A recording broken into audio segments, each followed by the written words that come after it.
Hello guys, Assalamualaikum. Welcome back to the segment. Apa khabar guys? Saya harap anda semua dalam keadaan sihat, dan kepada siapa yang masih lagi belum subscribe, saya harap anda boleh tekan butang subscribe, dan kepada siapa yang dah subscribe, thank you so much guys for subscribing. Okay, hari ni kita ada lebih kurang dalam 3-4 kisah yang kita nak ketengahkan. Tapi macam biasa, sebelum kita mulakan kisah kita pada hari ni, saya just nak remind kepada anda semua yang kita dah available di Spotify dan juga di Apple Podcast. Anda boleh cari the segment Markas Puaka. Hari ni semua kisah-kisah yang dihantarkan melalui email dan juga Google Form.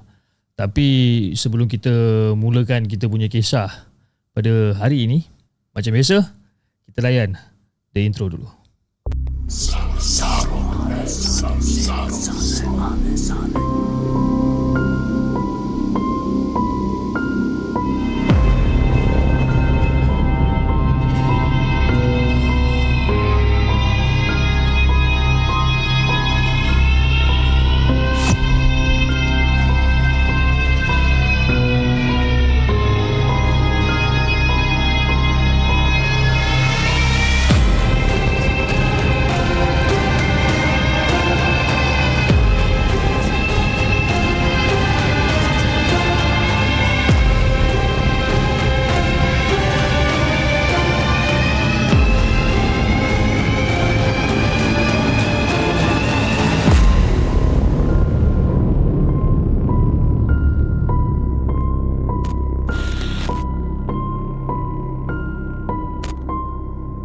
Bismillahirrahmanirrahim. Lau anzalna hadzal Qur'ana 'ala jabal la ra'aitahu khashi'an mutasaddi'an min khashyatillah wa tilkal amthalu nadribuha lin-nas la'allahum yatafakkarun. Sadaqallahul azim.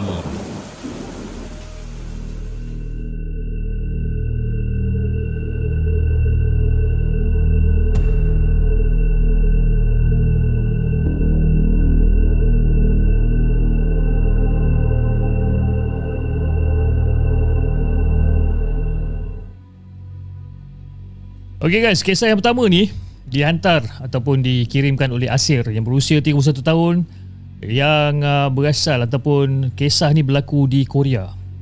Jadi kan, Asir ni dia adalah seorang lelaki yang berusia 31 tahun yang bekerja sebagai welder di pinggir bandar Korea Selatan. Dah hampir 3 tahun dah dia menetap dekat bumi asing tu. Dan sepanjang tempoh tu tak pernah sekalipun dia mengalami sebarang orang kata gangguan mistik, Tapi siapa sangka dekat dalam hati dia tu macam dekat Korea ni pun ada hantu juga sebenarnya. Tapi mungkin bukan hantu macam kita lah kot kan. Jadi dia dekat sana tu, dia tinggal bersama dengan kawan sekampung dia lah yang bernama Hakim. 2 tahun pertama berlalu tanpa sebarang orang kata macam kejadian-kejadian pelik. Sampailah diorang ni terima satu notis bahawa kontrak sewa rumah diorang ni akan tamat. Jadi diorang diberi pilihan sama ada diorang nak renew kontrak ataupun diorang nak kena pindah ke rumah baru. Jadi diorang bincang lah. Bincang. Diorang setuju, kita cari rumah lain je lah, dia kata kan. Jadi tak lama kemudian diorang terjumpalah satu iklan penyewaan berdekatan dengan kilang kat tempat diorang kerja ni. Sewa dia tu jauh lebih murah daripada rumah-rumah lama ni. Jadi tanpa buang masa, diorang pun bersetujulah untuk ambil rumah tu. Jadi ketika dekat pejabat broker ni, ejen yang menguruskan rumah tu memaklumkan bahawa rumah tersebut telah lama tidak berpenghuni. Hampir orang kata lebih kurang dalam 10 tahun. Jadi Asir dengan Hakim ni pun dia macam tak kisah sangat lah. Tak kisahlah dah lama orang tak tinggal ke apa ke, dia orang balon juga. 10 tahun ke 20 tahun ke, diorang boleh apa. Yang penting diorang nak murah. Jadi diorang pun setuju dan gerbuk-gerbak diorang pun sign lah kontrak. Jadi keesokan harinya tu diorang pun berpindah lah. Jadi bangunan tu guys, dia adalah bangunan blok lama tau. Dihuni oleh kebanyakannya orang-orang warga mas, orang-orang tua lah. Dan rumah diorang ni pula terletaknya dekat tingkat 3, dekat unit yang paling hujung sekali. Jadi pada 3 bulan yang pertama ni semuanya tak ada masalah. Okey. Sehinggalah satu hari ni diorang terserempak dengan seorang ajuma. Ajuma ni dalam bahasa Korea ada bermaksud makcik lah. Diorang terserempak dengan seorang ajuma ni yang tengah bawa anjing dia jalan-jalan. Dan makcik tu pun tanyalah dekat diorang, korang ni tinggal tingkat berapa? Saya translate lah takkan saya nak cakap Korea pula kan. Okey. Korang ni tinggal kat tingkat berapa? Jadi si Asir ni pun macam kita orang tinggal kat tingkat 3, unit 305. Bila si Asir cakap unit 305, muka makcik tu berubah tau. berubah. Dan serta-merta berubah. Seolah-olah macam teringat sesuatu daripada masa lalu yang cuba disembunyikan oleh Ajuma ni lah. Jadi si Asir ni pun tanyalah sebab dia kan. Kenapa makcik tanya kan? Dan makcik tu terus geling kepala dia, terus belah jalan je dengan anjing dia kan? Jadi si Asir ni macam termenung lah. Apa hal makcik ni kan tanya aku tinggal kat tingkat berapa dan sebagainya. Bila aku dah cakap, kau tak nak cakap kenapa pula. Okey lah. Jadi dia pun macam tak berapa nak ambil kisah sangat benda-benda macam ni. Cuma satu perkara yang ganggu kepala otak dia ni kan? Benda yang mengganggu kepala otak dia ni adalah pintu rumah bersebelahan dengan rumah diorang ni penuh dengan conteng lukisan-lukisan yang tak selesa dipandang tau. Daripada atas sampailah ke bawah. Okey. Sebahagian daripada lukisan-lukisan tu ataupun contengan-contengan tu nampak lusuh, sebahagian lagi nampak macam baru kan. Tapi yalah, diorang pun dah pindah kat situ, dah bayar deposit apa segala macam ni. Diorang pun macam mungkin lah diorang tak endahkan benda tu. Sehinggalah masuk bulan keempat diorang tinggal kat situ. Gangguan-gangguan kecil dah mula berlaku guys. Jadi pada satu hari ni, masa diorang tengah sibuk buat kerja dekat laptop, dia terdengar bunyi kotak berat diseret dekat ruang tamu. Kan, kena seret dekat ruang tamu sekali je. Bunyi tu sekali. Pada satu kesempatan yang lain, masa diorang tengah berlepak, basically bila diorang tengah berlepak berdua ni dekat dalam bilik, speaker Bluetooth milik Hakim yang berada dekat bilik sebelah tiba-tiba hidup dengan sendiri dia kan. Tu Bluetooth is ready to pair. Macam tu lah lebih kurang kan. Jadi diorang pun macam berpandangan lah kan. Diorang tengok antara satu sama lain. Kenapa saya dengar bunyi loceng sampai sekarang? Saya pun tak tahu kan. Sama ada anda dengar ke tidak, wallahualam. Tapi itulah yang saya dengar sekarang. Saya malas nak cakap apalah. Okay, anyway, diorang pun berpandangan lah antara satu sama lain. Jadi sebelum sempat Asir bertanya bunyi apa tu, si Hakim geling kepala dan menegaskan bahawa dia dah pastikan yang speaker tu dah ditutup tu, dah dimatikan pun kan? Dan kejadian serupa pun pernah berlaku juga sebelum ni. Jadi nak jadikan cerita, esok paginya tu bila diorang lalu dekat depan rumah jiran depan rumah diorang ni, yang kata jiran yang berconteng pintu tu, Asir perasan ada bekas makanan dekat tepi pintu yang kelihatan dah sebulan tak disentuh tu tak. Sedangkan semalam dia dah tahu tak ada langsung bekas makanan dekat depan pintu tu pun. Daripada mana datang bekas makanan ni? Perkara tu macam agak-agak pelik jugalah. Tapi dia cuba untuk tak fikir lebih panjang lah kan. Jadi dekat tempat kerja, dia bersembang dengan Hakim tentang tulisan ataupun contengan-contengan dekat pintu tu. Dan Hakim mencadangkan, dia cadangkan supaya dia ambil gambar dan terjemahkan menggunakan Google Translate. So bila diorang balik, diorang ambil gambar dekat pintu rumah sebelah yang penuh dengan conteng ni. Diorang ambil gambar, ambil cak ambil. Lepas tu diorang translate. Diorang ambil pakai Google Lens kan. Diorang ambil, lepas tu diorang translate. Rupa-rupanya tulisan tu bercampur dengan aksara Jepun tau. Bahagian ni lah yang paling menyeramkan sebenarnya. Walaupun tak banyak kata perkataan-perkataan yang dapat diterjemahkan, tapi hasil penterjemahan tu menunjukkan beberapa ayat kan. Bila dia tengok, okay, ada setengah-setengah ayat tu macam dia tulis I am sorry, I break the Buddha, my younger sibling love me the most kan, 3 people in the middle school. Jadi benda macam orang kata apa, secara random tau dia punya maksud-maksud dia ni. Jadi si Asir ni tertanya lah tentang maksud Buddha yang disebut dekat dalam contengan tu kan. Lepas tu dia tengok je gambar dekat handphone tu. Sebelum dia tidur dia tengok je kan. Jadi guys, dekat dalam bilik dia tu, katil dia ni terletak betul-betul dekat bawah tingkap.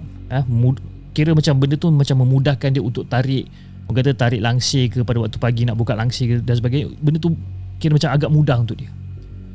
Jadi dia tengah baring, dia tengah belik gambar semua. Lepas tu dia tertidur lah. Dan masa dia tertidur tu, tengah nyenyak tidur, lebih kurang dalam pukul 2.30 pagi, dia terjaga disebabkan bunyi kereta dekat luar rumah tu. Jadi dalam keadaan dia separuh sedar ni, dia cuba untuk lelapkan balik mata dia ni, sehinggalah terdengar bunyi orang kata bunyi manik dekat bidai cermin tu belaga dengan kuat tau. Dia macam bunyi tok tok tok tok. Tak ada sebab yang jelas, hati dia dah mula berdebar dan firasat dia pula kuat memberitahu bahawa itu bukan perkara biasa. Boleh dikatakan seperti macam sleep paralysis lah. Sebab apa? Bila dia dengar bunyi kata manik bidai tu macam terketuk ni kan, dia langsung tak dapat nak gerakkan badan dia guys. Mata dia je yang mampu terbuka. Itu pun dalam keadaan yang orang kata macam separuh sedar lebih kurang. Dan bunyi manik bidai tu terus menghentak dekat dinding dengan kuat. Tok, tok, tok, tok. Dan tak lama kemudian dia dengar ada satu jeritan yang paling nyaring dekat luar nikah. Bunyi sekali je lah. Bunyi sekali je. Tapi korang kena ingat rumah yang diorang tengah duduk ni terletaknya dekat tingkat 3 tau. Jadi malam tu memang sangat sunyi lah. Dia cuma berdepan dengan bunyi degupan jantung dia sendiri, seolah-olah macam nak terkeluar daripada dada dia. Dan tak lama kemudian dia terdengar macam ada bunyi sesuatu menyelinap masuk melalui tingkap bilik dia tu, macam tu kan. Seakan-akan bunyi tu macam melompat masuk dalam bilik tau. Macam tu. Dan badan si Asir ni masih lagi tak dapat nak gerak. Dan dia yakin bahawa dia tengah berhadapan dengan hantu pada malam tu. Jadi mata dia ni cubalah melilau ke arah, cuba untuk cari sumber gangguan tu, sehingga tiba-tiba ada sesuatu yang telah berada dekat sisi katil dia. Sejujurnya dia tak, orang kata benda tu tak menyerupai hantu-hantu yang berada dekat tanah air kita tau. Badan dia tak besar, tak juga kecil, tangan dia pendek, seolah-olah macam tak ada siku. Rambut ni berminyak. Mata dia besar guys. Dan yang paling menakutkan, leher dia tu panjang. Seakan-akan kepala tu pernah terjatuh, lepas tu naik balik semula. Lepas tu kepala tu macam berbentuk macam kata bentuk huruf U lebih kurang.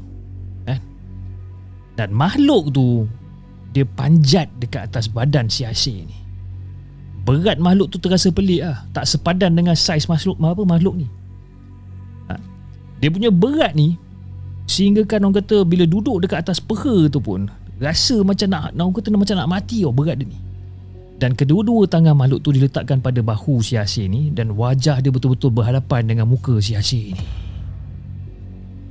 Lepas tu dia dengar suara tu bercakap dalam bahasa Korea pada ketika tu, kau ni Asir ke? Kan? Lebih kurang macam tu lah. Asir menggelupur masa tu. Dia cuba untuk gerakkan jari dia berkali-kali sampailah dia berjaya gerakkan jari kaki dia ni. Sebaik saja jari kaki, jari tangan semua dapat digerakkan, dia terus duduk. Dia terus duduk. Dan makhluk tu terus hilang serta-merta guys. Jadi pada ketika tu, fikiran si Asir ni kembali balik kepada rumah sebelah. Siapa sebenarnya yang pernah duduk dekat rumah sebelah ni?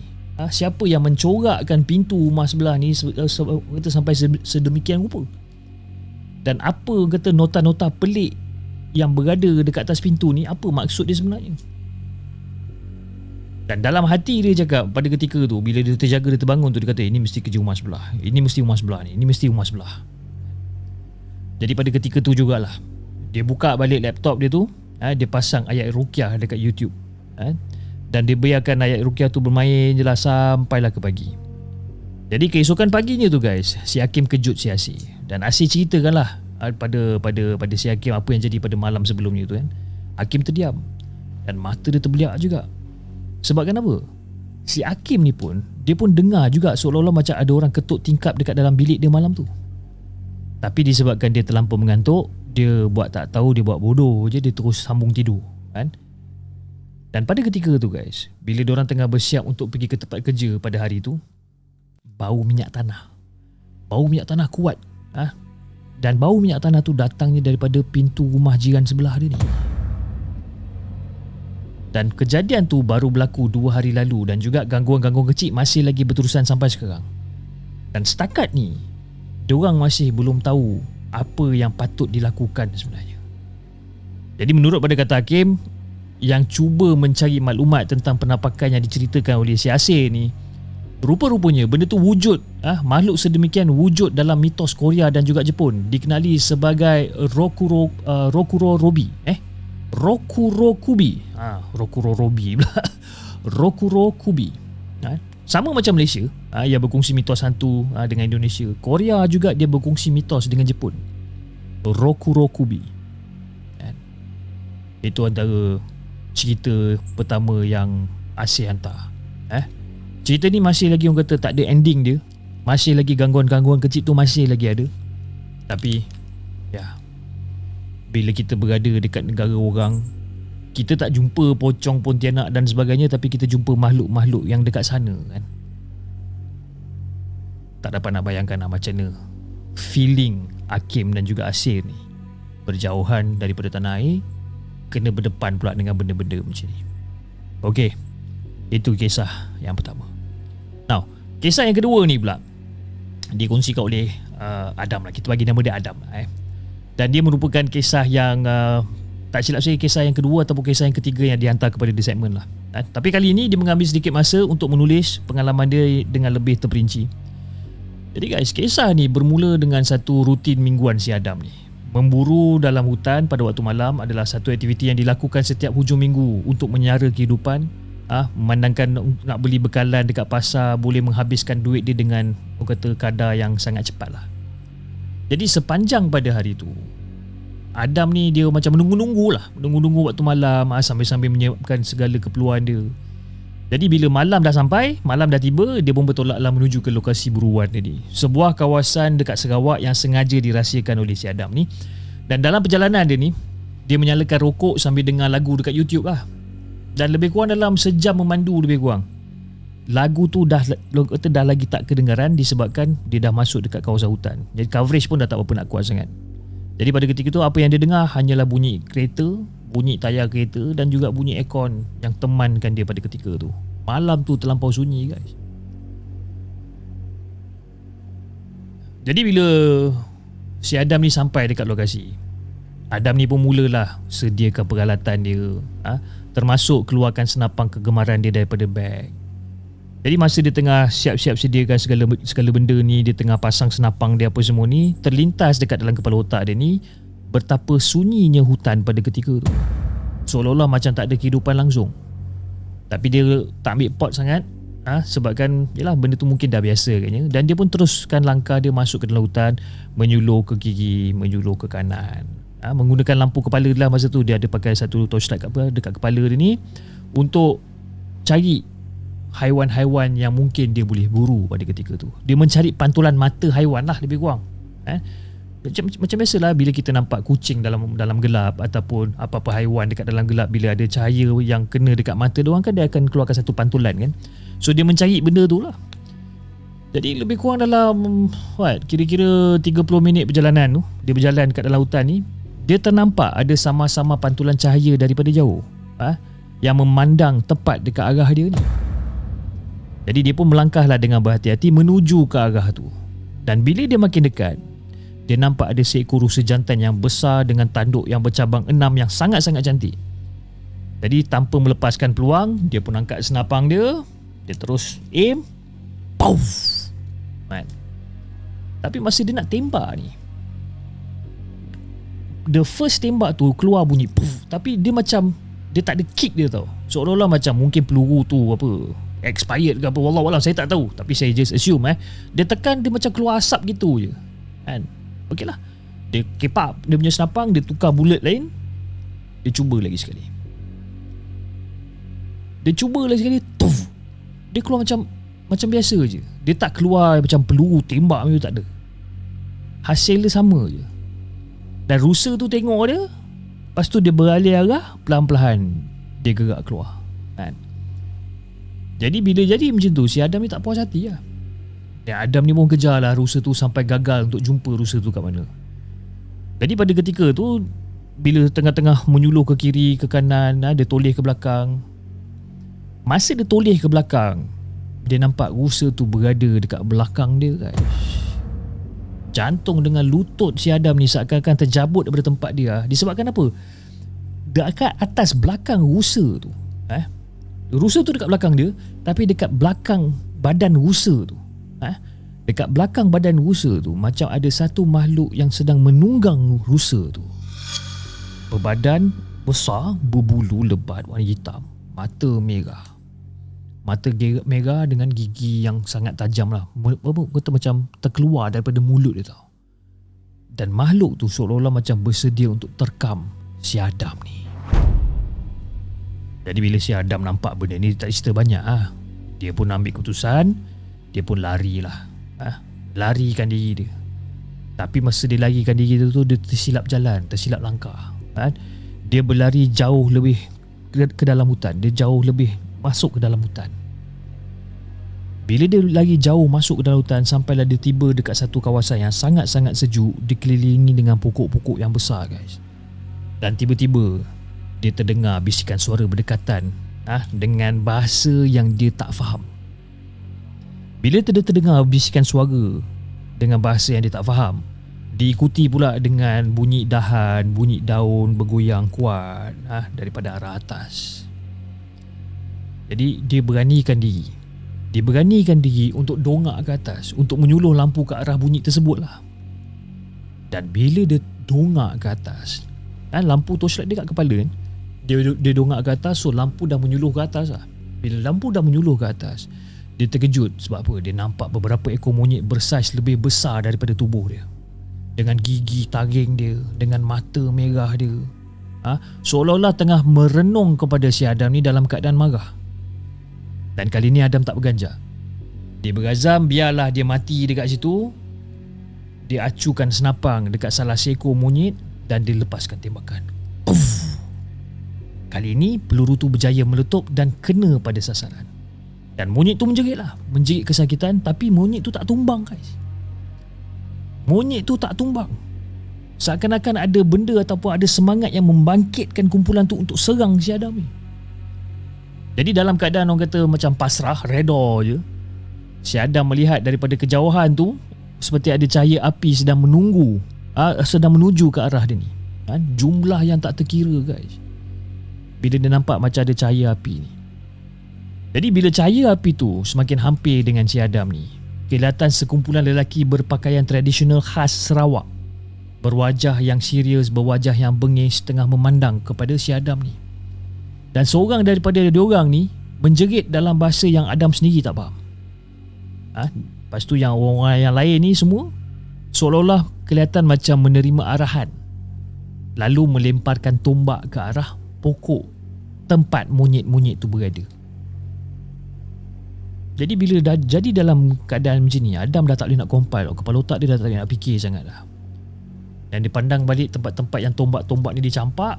Dia pandang balik, monyet-monyet tu semua dah lenyap, dah tak ada dekat situ dah. Hanya yang ada dekat situ hanya beberapa batang tombak yang melekat dekat batang pokok. Tapi dia tengok balik betul-betul, batang-batang tombak ni ada beberapa batang-batang tombak yang dibasahi dengan darah.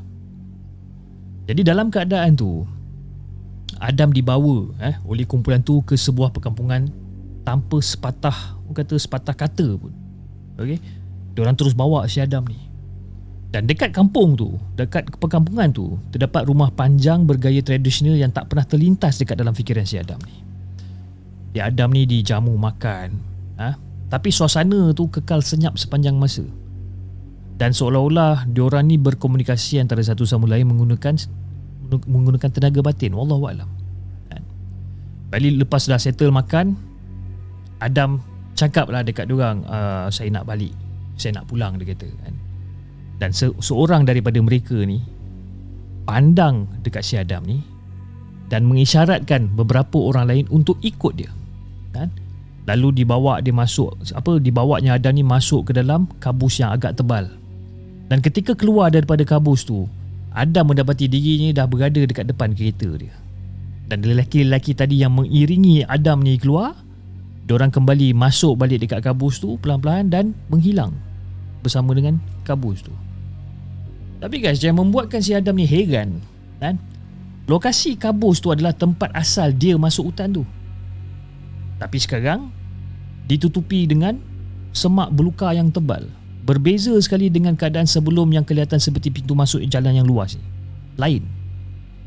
Buruk. Dan masa dia berada dekat kereta tu, barulah dia dengar balik bunyi burung hantu, bunyi katak. Tak sama seperti time dia tengah sampai pada ketika tu. Masa dia sampai kan semua macam senyap kan. Tapi masa dia keluar tu, bunyi-bunyi kata haiwan-haiwan malam dah mula kedengaran. Jadi apa yang Adam buat? Dia kemas balik peralatan-peralatan ni, dia kemas balik senapang ni, dia terus balik.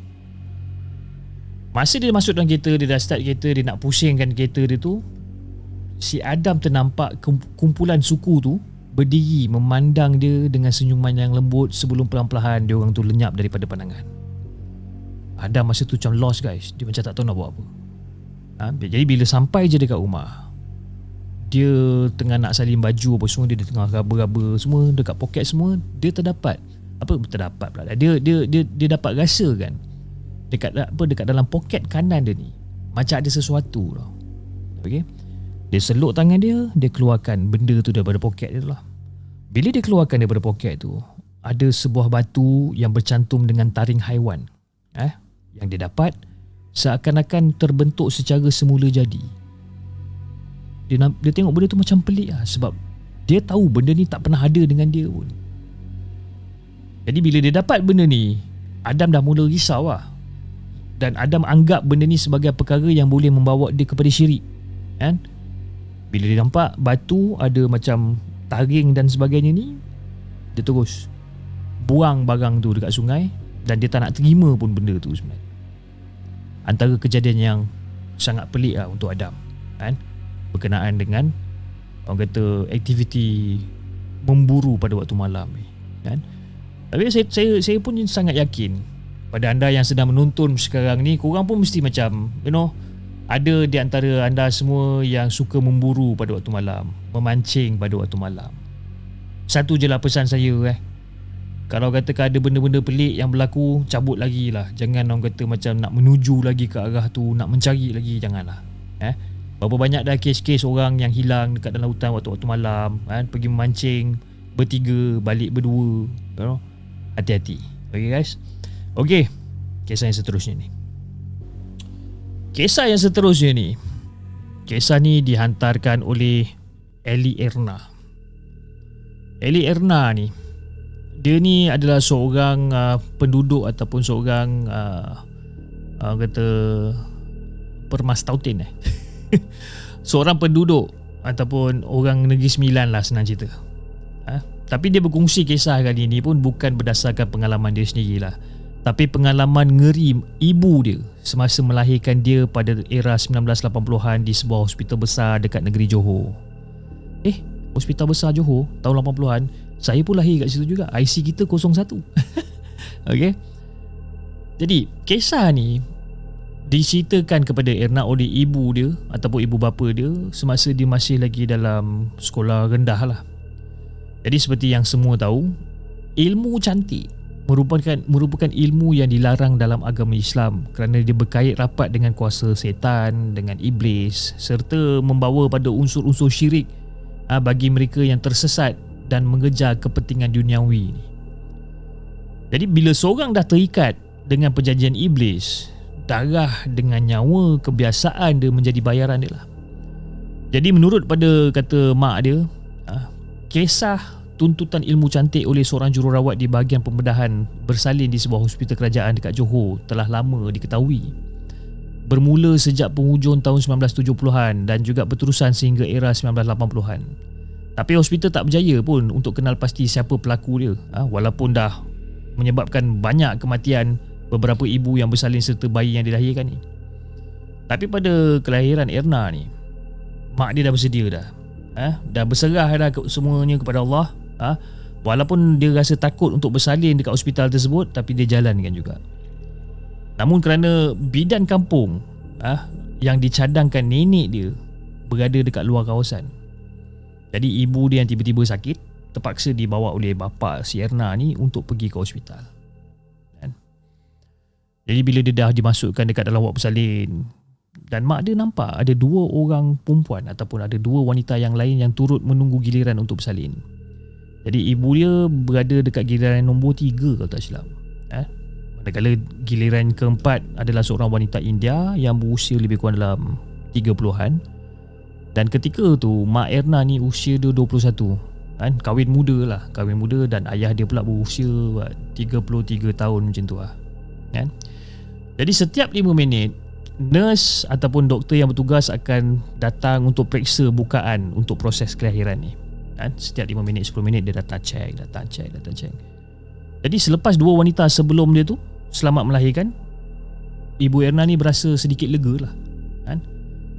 Tapi bila bukaan hampir mencecah 4 cm, dia dipindahkan ke bilik bersalin, kan?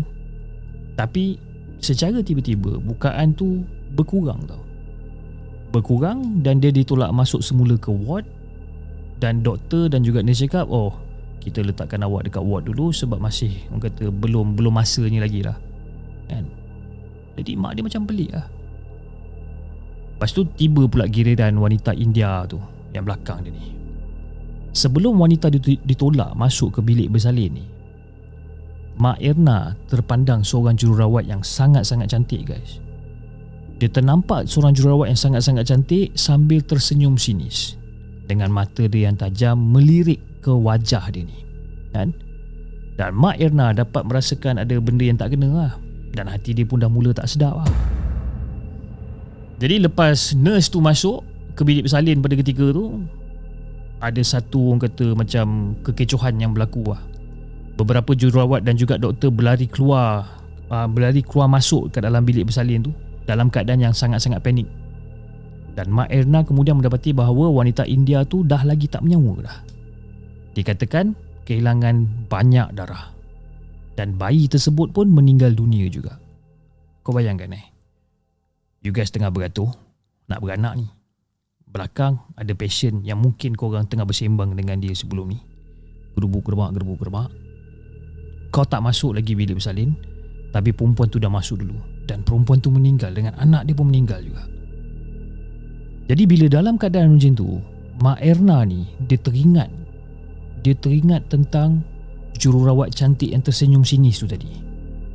Tapi dia tak nak fikir jauh-jauh sangat sebab yelah dia tak nak panik lah, kan? Tapi dia teringat lah bila dia dapat tahu yang perempuan India tu meninggal, anak dia meninggal. Dia terus macam perempuan tadi tu ada kena-mengena ke, kan?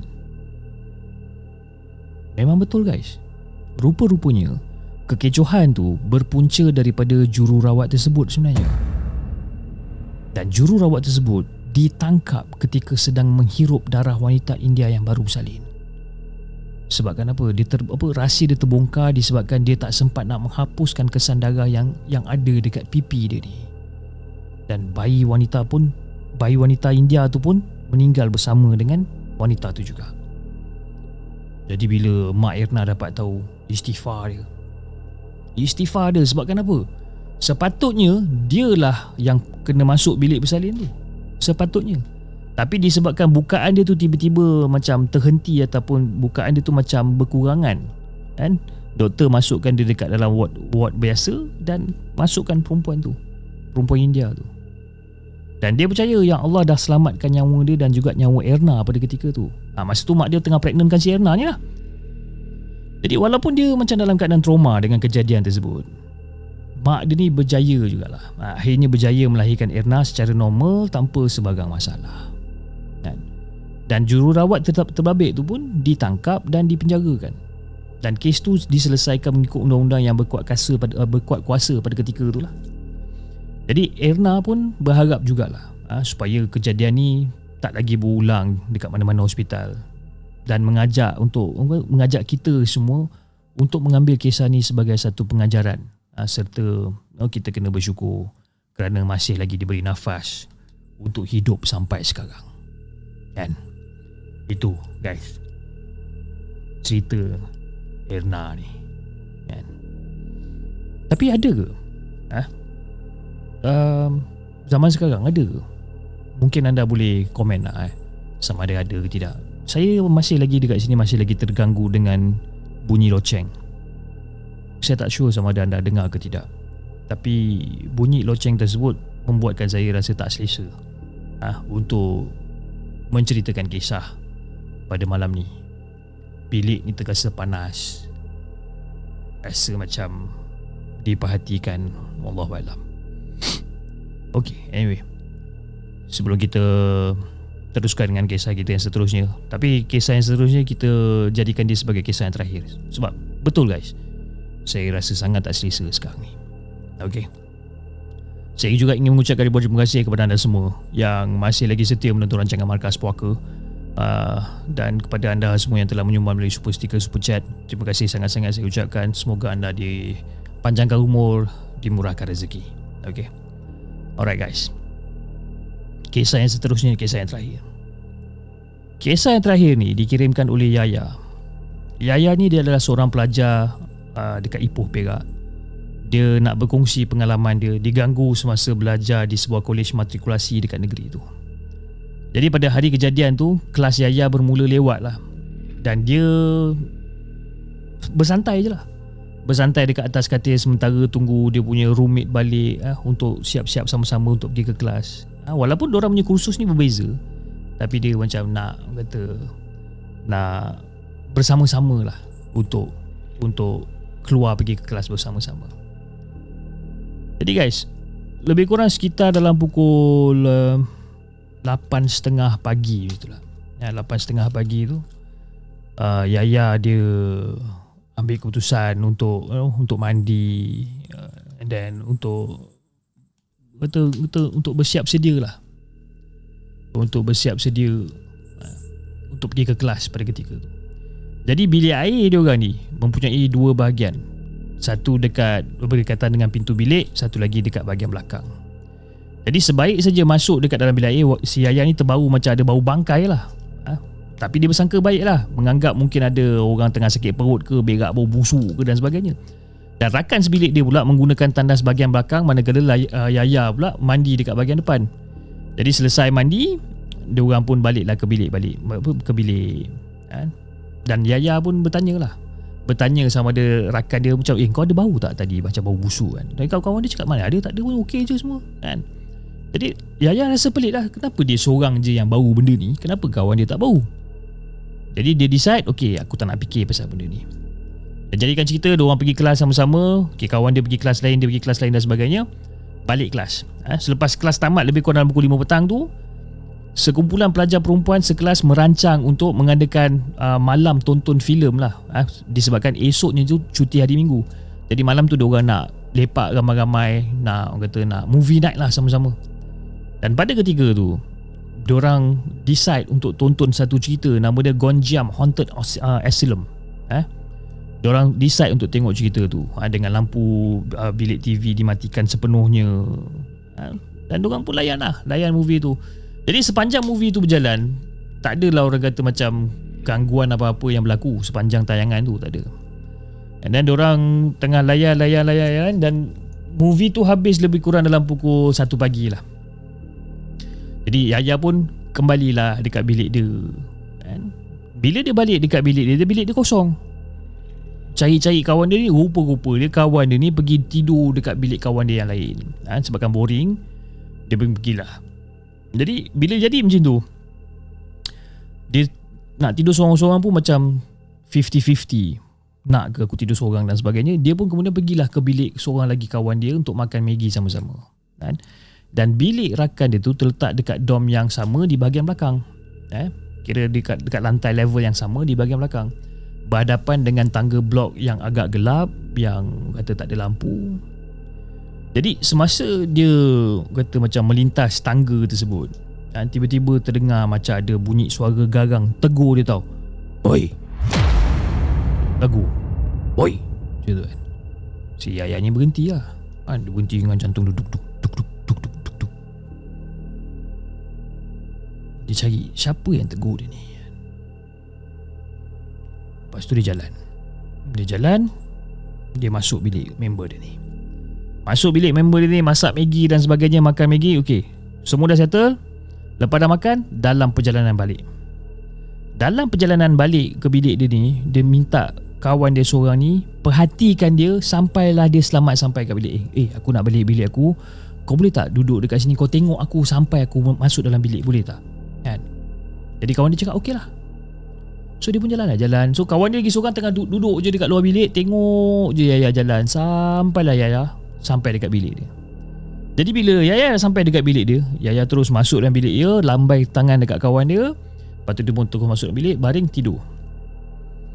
Masa dia tengah baring tidur, dah tutup mata dan sebagainya, tiba-tiba dia dapat rasakan macam ada kain yang sentuh muka dia ni. Bilik tu luas guys. Bilik dia tu luas dengan katil single, ada 4 dekat dalam tu, dan dia seorang-seorang kat dalam tu. Katil-katil lain semua kosong. Jadi bila dia tidur seorang-seorang dekat situ, dia decide untuk tidur menghadap ke dinding tau. Dia tak nak pandang kat tempat lain, dia nak menghadap ke dinding. Jadi bila dia dapat rasakan macam ada kain sentuh muka dia ni, mungkin disebabkan dia terlampau mengantuk dan sebagainya, dia anggap sentuhan tu mungkin tuala yang tergantung dekat tepi dinding ke apa ke. So dia biarkan je lah. Dia tidur. Beberapa minit kemudian, dia dapat rasakan macam ada sesuatu yang bersandar dekat belakang dia, guys. Dia rasa macam ada benda yang himpit belakang dia. Dia terus buka mata. Dia terus buka mata, tapi dia tak berani nak toleh ke belakang kan. Lepas tu dia pejam balik mata dia. Masa tu dia dah mula berpeluh kan. Dan dia hanya berharap sesuatu yang tengah berada dekat belakang ni tak tegur dia. Dia harap betul je sekarang ni. Dia rasa ada benda tak kena ni, tapi dia harap benda tu jangan tegur dia lah. Dan tak lama kemudian, rasa berat dekat belakang dia tu hilang. Lepas tu dia toleh lah. Dia perlahan-lahan dia toleh ke belakang. Tak ada siapa-siapa kat belakang dia. Katil kawan-kawan dia lain semua masih lagi kosong. Dan Yaya macam bersyukur jugalah, sebabkan benda tu tak menunjukkan diri dia ataupun bersuara lagi sekali. Tapi persoalan yang tertinggal sekarang ni, guys, siapa yang mengganggu dia sepanjang pada hari tu kan? Daripada pagi, bau bangkai dan sebagainya, sampailah ke malam kan? Tapi benda yang menghantui dia adalah teguran, "Hoi." Itu yang menghantui dia. Itu dah kisah tentang Yaya. Tapi kalau kita fikir-fikirkan balik, kalau kisah-kisah berkenaan dengan asrama kan? Sebab dulu masa saya form 5 pun saya tinggal asrama juga. Dia punya vibe tu lain lah, betul tak? Dia punya sunyi dia lain. Dia punya, orang kata, dia punya seram dia lain. Ya, walaupun kita tahu selok-belok asrama, tapi kadang-kadang tengah malam tiba-tiba kita nak kena pergi ambil air ke, ataupun tengah-tengah malam kita saja nak pergi jalan-jalan dengan member-member lain ke kan. Biasalah budak-budak lelaki kan. Dia punya vibe tu lain kan, gelap semua kan. Kadang-kadang rindu zaman sekolah, zaman asrama. Tapi itulah, sama ada kita sanggup lagi kata nak orang kata apa, nak meneruskan kehidupan yang macam tu ataupun tidak, itu persoalan yang lain lah kan. Okay guys, saya rasa itu saja untuk hari ini.